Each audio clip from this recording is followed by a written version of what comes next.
and go to speed test. And let's see what we get. Look at that. What in the world? I'm getting 300. I have never seen a speed test of 336 megs on my Starlink ever in my life. So I'm really glad I was filming.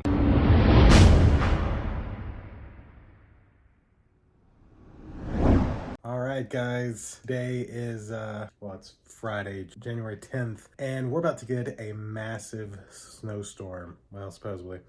Tomorrow morning, now starting at about 5 a.m. As a lot of you know, I've had SpaceX's Starlink satellite internet for the past just over 3 months. October, November, December. Yeah, so just over 3 months. So today's video is being made because I wanted to do a full review of kind of what I've thought after having this for 3 months. And I really wanted to test the snow mode. I just thought that was freaking amazing. So what we're gonna do is we're gonna go into the app. I'm gonna go into the settings and show you that I'm turning off the feature because I wanna see how long it takes to melt the snow. So in the morning, I'm gonna get up, and if it snowed, I'm gonna turn on the melting snow feature to hopefully melt the snow, or I can use my Starlink dish, and we'll see how long that takes. Just thought that'd be fun. Then we'll go over my setup and my experience over these past 90 days with Starlink. So click like, click subscribe, indulge in your life at indulgeclothing.com for the merch, and let's get into my full 3-month Starlink review. I just want to add here, before we keep going, I have a link down below in the description for Starlink SpaceX Internet. No, this is not an ad. No, they did not pay me to make this video. I'm making this review just based on my real amazing experience with Starlink. And if you are a new member for Starlink signing up and you click my link, you get your second month for free. So you pay for your dish, you pay for your first month, and your second month is free just for clicking the link down below. It's the very top link. If you're interested in signing up and want your second month for free, click that link. Let's see this snow melt, and let me tell you how it's been having SpaceX's Starlink internet for the past 3 months. All right, so this is my Starlink app, and you can see my satellite is misaligned by 18%. I'll get into that in the full video, but if I come down here to settings, there's a setting for snow melt. And see, I have my snow melt set to off. Never use extra power to melt snow. You can have it set to automatic or preheat. So for me, I'm gonna switch it over to automatic in the morning. So then we'll get an idea of how long this takes. So let's get some snow on this and see what happens. So it is the following morning. I'm probably gonna fall going down this. And as you may be able to tell, my Starlink dish has a good bit of snow on it. I mean, this is, that's a good inch of snow. And I can tell you, everything is still working currently. So like, if I get into my snow-covered phone here, and I can't get into my snow-covered phone. Hold on. So I can go to my Starlink app, and in my Starlink app, you'll see that even in all this, I am misaligned by 18%, but I'm still getting internet through that inch of snow. And if I was to run a speed test, I'm still getting 70 megs. That's pretty freaking amazing, I think. I mean, that's more than enough to stream, etc. 70 by 10. So I want to see how this heater works. So we're gonna back this out. We're gonna go down here to settings. I'm gonna go to snow melt, and it's off. So I'm gonna set it to automatic and click save. And so now it should start melting this snow. It is on. So we'll give it a little bit of time. It is 9:26. Let's see how long it is before this inch of snow is off of the Starlink dish. So I gotta say, it's been about 30 minutes, and not a lot of difference there. So let's see what happens in another hour. That sound is sleet. As I come over here, oh, will you look at that? I'll get a closer look in a moment, but a lot of it has melted off. It's been close to 2 hours, so that's not too bad. This is some real snow. So if we come over here to my Starlink dish, step over my cable that's buried in snow, we can come down here and see that a lot of the snow, well, actually all of that is gone. It's melted. You can't tell, like it's not warm to the touch, but there's some ice there, but that's able to get through. All of that snow is gone, and I'd say it took about 2 hours. pretty nice. All right, so that was a look at the Starlink versus Snow portion of my review. Now, I'm gonna try to remember to go over everything that I wanted to go over in this video. Of course, if you have any questions, leave those down below in the comments, and I'll definitely try to get back to those and let you know my answer. So, to finish out the snow segment, it snowed here all day, almost Thursday, some sleet and I can say I was streaming in my bedroom using my IPTV service on my Google TV 4K and never dropped internet one time.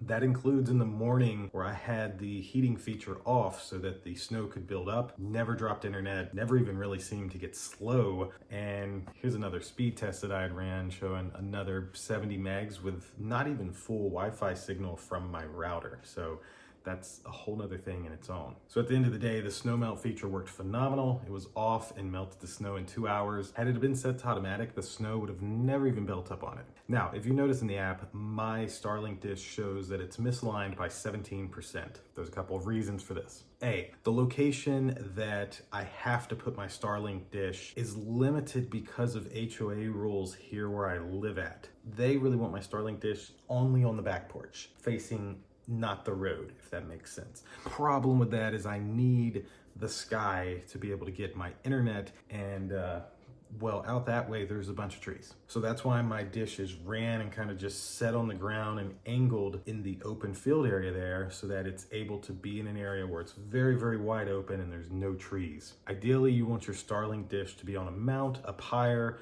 on your roof, on a back deck or something. I just don't have the ability to do that. But think of how good your connection could be if I'm 17% misaligned, but I'm still having a phenomenal experience. I mean, just phenomenal. So I'm gonna run a speed test here right now on my Wi-Fi just to show you what I'm randomly getting. Hold on. You've got mail. So I am on my Wi-Fi. You can't tell, it's right there. That's where my router is. Yeah, so see, this is my setup. You know, this cable's ran out to the dish, goes to here, and then passes right over to here, just so you're aware. We'll get into my setup in just a moment. So go back into my Starlink app, still 17% misaligned, and go to speed test, and let's see what we get. Look at that. What in the world? I'm getting 300. This was not planned to get 350.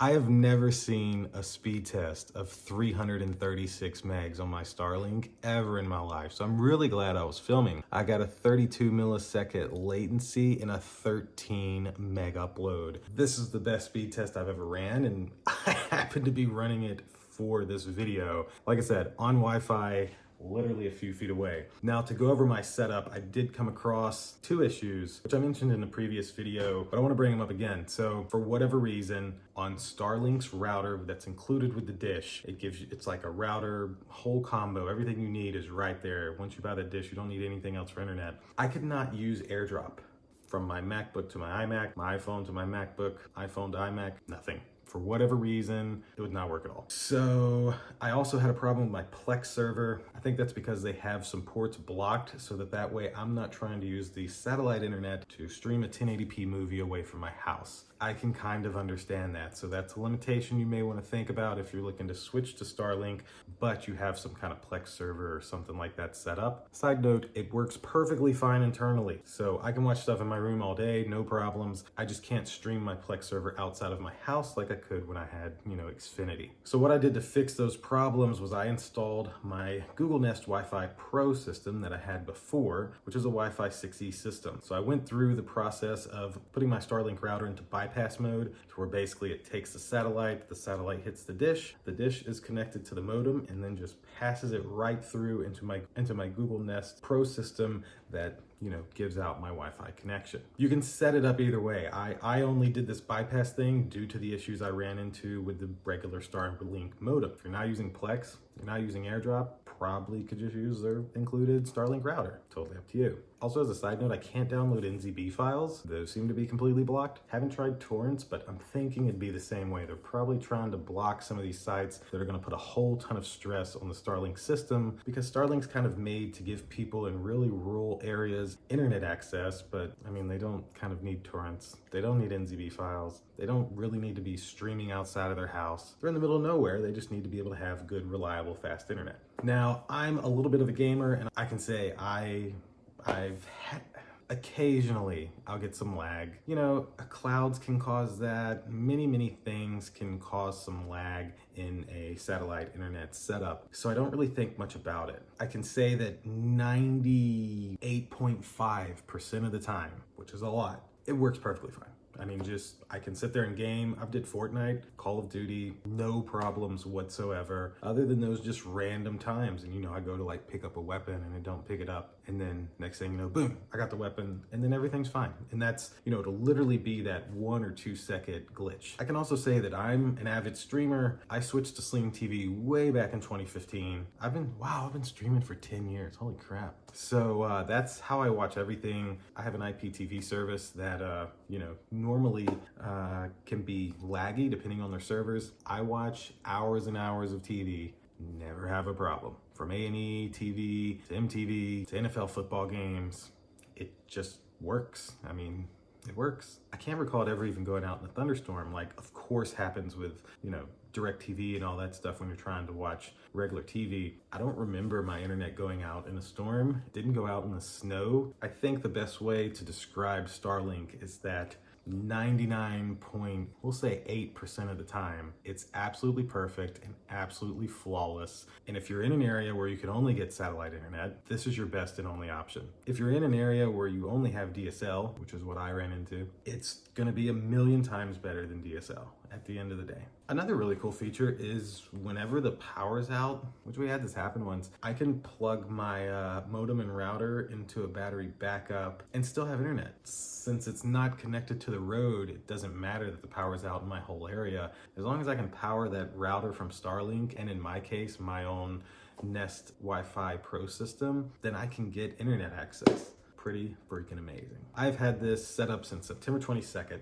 It is January 14th, so I'm barely a week away from 4 months, and I have absolutely loved every moment of it, even misaligned by 17%. As you can see, I've had phenomenal results in terms of speed and reliability, from surfing the web to uploading my YouTube videos to playing games. It just all freaking works and has been absolutely amazing. I will say uploading takes a little longer than I'm used to. On a cabled connection, I'd of course be able to upload a 5 gig file in like probably 5 or 10 minutes, if even that. A 5 gig file may take 20 or 30 minutes. So if you do a lot of uploading or uploading of big files, you may want to set aside some extra time, because that's probably one of the few weaknesses is the upload speed is not as high as I would like. I came from a 1 gig by 50 meg upload, and of course it was always at 50 megs being wired. So the upload definitely fluctuates from 10 to 15 to 30 to 20. That moves around, but in terms of watching stuff, downloading stuff, streaming stuff, gaming,